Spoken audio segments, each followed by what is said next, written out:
धर्मेंद्र को सुनाई कहानी। राजेश खन्ना के साथ की शूटिंग 28 दिनों में पूरी हुई। फिल्म बिना फीस लिए मालामाल हो गए काका।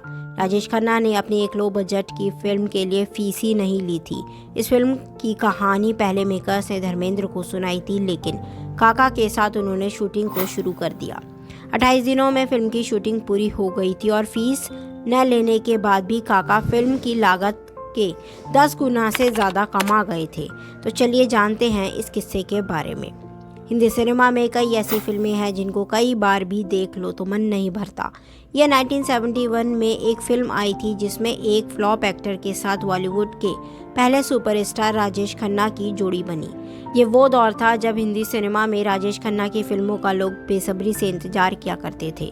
भारी भरकम फीस की वजह से वह सिर्फ बड़े बजट की फिल्में ही साइन किया करते थे। 1971 में 30 लाख के बजट में बनी इस फिल्म की कहानी काका ने सुनी और उन्होंने फीस लेने से इनकार कर दिया। लेकिन इसके बाद भी जब फिल्म रिलीज हुई तो वह इस फिल्म से मालामाल हो गए। राजेश खन्ना जैसा स्टारडम दोबारा इंडस्ट्री के किसी स्टार को अब तक नहीं मिला है। शक्ति सामंत के निर्देशन में बनी ब्लॉकबस्टर फिल्म आराधना से इंडस्ट्री को राजेश खन्ना के रूप में एक नया सुपरस्टार मिला था। उनकी फिल्मों को हिंदी पट्टी में ही नहीं बल्कि दक्षिण भारतीय पट्टी में भी काफ़ी पसंद किया जाता था। लेकिन क्या आप जानते हैं कि 1971 में आई फिल्म आनंद के लिए उन्होंने फीस नहीं ली थी और इस फिल्म की कहानी राजेश खन्ना से पहले धर्मेंद्र को सुनाई गई थी। ऋषिकेश मुखर्जी की यह फिल्म एक सच्ची घटना पर आधारित थी। एक्टर रमेश देव ने इससे जुड़े किस्से को सुनाया था। बताया था कि इसके लिए राजेश खन्ना ने फीस के तौर पर एक भी रुपया चार्ज नहीं किया। रमेश देव ने उस किस्से के बारे में फिल्म इतिहासकार दिलीप ठाकुर से बात की और मज़ेदार किस्सों को सुनाया। उन्होंने बताया कि रमेश ने एक बार मुझे बताया था कि ऋषिकेश मुखर्जी को आनंद की कहानी का आइडिया तब आया जब राज कपूर बीमार पड़ गए थे। किशोर कुमार इस मूवी में लीड रोल निभाना चाहते थे। एक बार डायरेक्टर ऋषिकेश मुखर्जी मद्रास से मुंबई फ्लाइट से जा रहे थे।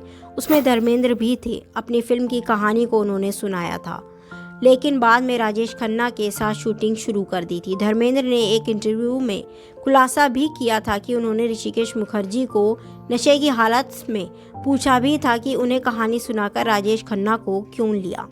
आनंद के लिए राजेश खन्ना को लेने के पीछे का किस्सा दिलीप ठाकुर ने सुनाया। उन्होंने बताया, जब राजेश को पता चला कि ऋषि दा के पास बहुत अच्छी कहानी है तो उन्होंने उनको अप्रोच किया। तब ऋषि ने उनसे थोक में डेट्स लेने के लिए कहा। ऐसा इसलिए क्योंकि एक्टर उस वक्त बहुत बिजी रहा करते थे। आनंद की शूटिंग 28 दिनों में पूरी हो गई थी।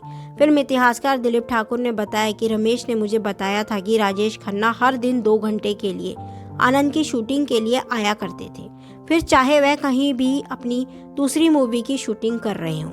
दिलीप ठाकुर ने आगे बताया, एक दिन राजेश खन्ना नहीं आए तो ऋषि दा नाराज हो गए। फिर राजेश खन्ना जब अगले दिन आए तो ऋषि ने उन्हें नज़रअंदाज कर दिया, लेकिन बावजूद इसके फिल्म खुशी खुशी पूरी हुई।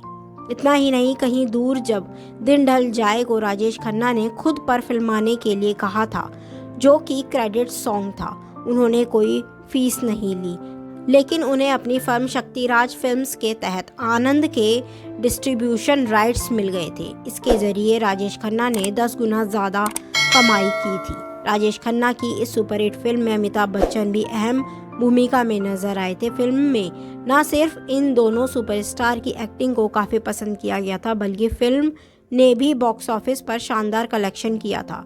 30 लाख के बजट में बनी इस फिल्म ने उस दौर में 1.15 करोड़ का बिजनेस किया था। राजेश खन्ना के फैंस तो इस फिल्म को देखकर उनकी एक्टिंग के कायल ही हो गए थे। फिल्म की कहानी को इस तरह दर्शकों तक पहुंचाया था कि थिएटर्स में बैठे लोग भी इमोशनल हो गए और थिएटर्स में ही रो पड़े।